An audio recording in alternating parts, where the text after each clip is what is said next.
dashur teleshikues, ju përshëndes, po japim lajmet në televizionin 4+.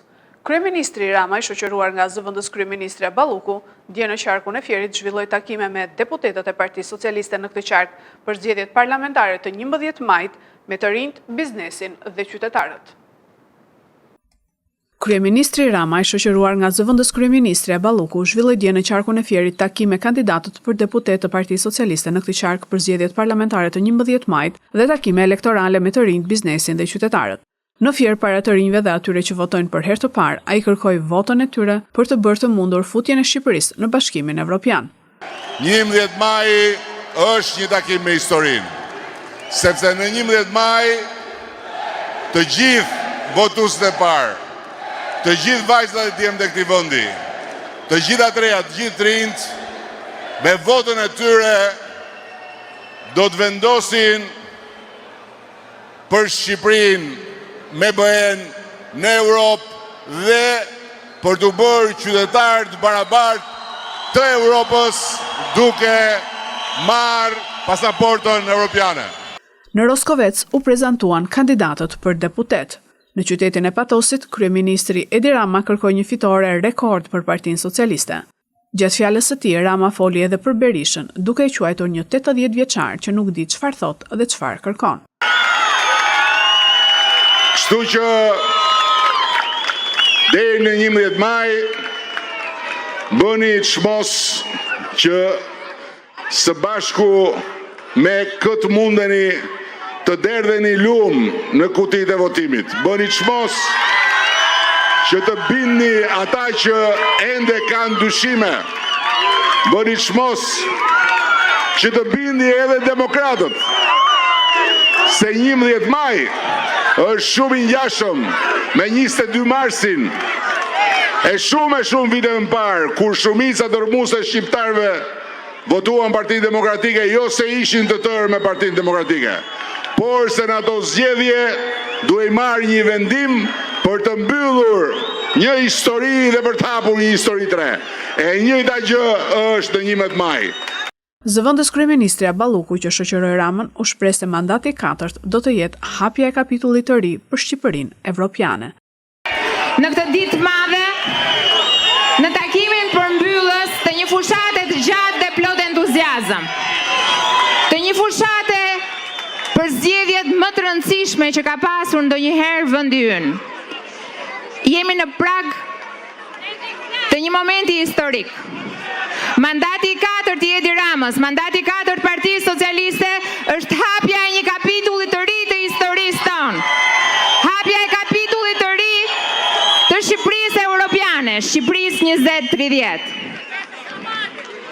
Shqipëria ka kaluar shumë. Shqiptarët kanë luftuar për të qenë pjesë e Bashkimit Evropian. Dhe kjo është një rrugë e gjatë me sakrifica, një rrugë ku të gjithë ne kemi kontribuar dhe me Edi Rama në krye jemi vetëm një hap larg. Kryetari i Partisë Demokratike Sali Berisha, nga Kongresi i Partive Popullore Evropiane në Spanjë, akuzoi Ramën si narkodiktator që do të dëmtojë procesin zgjedhor. Kryetari i Partisë Demokratike Sali Berisha mori pjesë në Kongresin e Partive Popullore Evropiane që u zhvillua në Valencia në Spanjë. Gjatë fjalës së tij, Berisha e quajti kryeministrin Edi Rama narkodiktator, ndërsa foli për mbylljen e TikTok, arrestimin e opozitarëve, çështjen Beleri dhe atë me Gonigal. Shqipëria sot është shteti i parë dhe i vetëm narkoshtet në Europë, ku gjithë pushtetet janë në dorën e një njeriu të vetëm. Kryeministri, i cili shfaqet në samite ndërkombëtare me atlete të bardha dhe kryen plaçkitje, sillet në vend si një diktator i mirëfillt, si Zaedi i Tunizis. Në vit elektoral, ai zgjodhi të arrestoj 3 liderët partive kryesore të opozitës, vetëm sepse ishin kundërshtar politik dhe pa asnjë provë kriminale. Zonja dhe zotrinj, përveç kësaj, diktatori tiranik, narkodiktatori, ka korruptuar shefin e kundërzbulimit të FBI-s, Charles McGonigal, që të punonte kundër opozitës shqiptare. I dha atij $225,000, por ju siguroi që nuk ishte i vetmi që u ble kundër opozitës. Mira dokumente nga vende partnere provojnë sot se shteti dhe krimi janë një sipërmarrje e përbashkët në vendin tim. Më 11 maj do të mbahen zgjedhjet e përgjithshme parlamentare. Në këto zgjedhje, përveç të gjithë atyre që përmenda më sipër, ai ka bllokuar debate televizive. ka shpërndar 100 euro si dhuratë për vota për 800.000 pensionistë dhe ka dhënë 100 licenca për kultivim kanabisi me moton kanabis për vota. Ai e ka kthyer narkoshtetin e tij në një makineri zgjedhore. Në Kongresin e Partive Popullore Evropiane, Berisha zhvilloi takime bilaterale me udhëheqës të ndryshëm. Ai bisedoi me zëvendës presidentin e PPS, Muresan, ku diskutuar rëndësia e zgjedhjeve të ardhshme në Shqipëri dhe në Rumani si elemente kyçe për konsolidimin e demokracisë në të dy vendet. Kryetari i Partisë Demokratike Berisha është takuar edhe me kryeministrin grek Mitsotakis, një moment ku dallohet qartë atmosfera e ngrohtë dhe respekti i ndërsjellë. Një tjetër takim është zhvilluar edhe me kryeministrin e Maqedonisë së Veriut, Mickoski. Mbrëmjen e së martës, një 17 vjeçar me motociklet ka dalë nga rruga dhe ka rënë në kanal ku rrezikoi të mbytej nga uji. U shpëtua nga 2 persona, të cilët pan aksidentin. Aksidentet që po përgjakin rrugët e Lushnjës në mënyrë të frikshme po bëhen ngjarje të përditshme. Të martën në mbrëmje një 17 vjeçar që drejtonte një motociklet të përshtatur me karroceri për transport ka dalë nga rruga dhe ka përfunduar në kanal. Ngjarja ka ndodhur në rrugën që lidh qytetin e Lushnjës me autostradën. 2 persona që po udhëtonin me makinë e kanë parë ngjarjen, kanë ndaluar mjetin me të cilin udhëtonin dhe e kanë ndihmuar të aksidentuarin, i cili ishte duke u mbytur nga uji i kanalit. Pas njoftimit të policisë dhe ambulancës, i dëmtuari u dërgua në spitalin e Lushnjës në gjendje të rëndë. 17 vjeçari, i quajtur Mateo, është banor në Savër dhe po kthehej në shtëpi. Policia në vend ngjarje po kryen procedurat e nevojshme për zbardhjen e shkaqeve të daljes nga rruga dhe plagosjes së të riut. Paraprakisht, dyshohet se i dëmtuari ka humbur kontrollin mbi motocikletën dhe ka përfunduar në kanalin përballë rrugës, i cili ishte i mbushur me ujë. Kryekomisioneri i zgjedhjeve Celi Bashi foli dje para gazetarëve edhe për hetimin e krimeve zgjedhore. Ka vëmendje të shtuar në ditët në vijim, mund të ketë informacione konkrete, tha ai. Kreu i KQZ-s Celi Bashi në konferencën e djeshme me gazetarët në kuadër të zhvillimeve të fushatës elektorale për zgjedhjet e 11 majit, u pyet për detaje mbi hetimin e krimeve zgjedhore.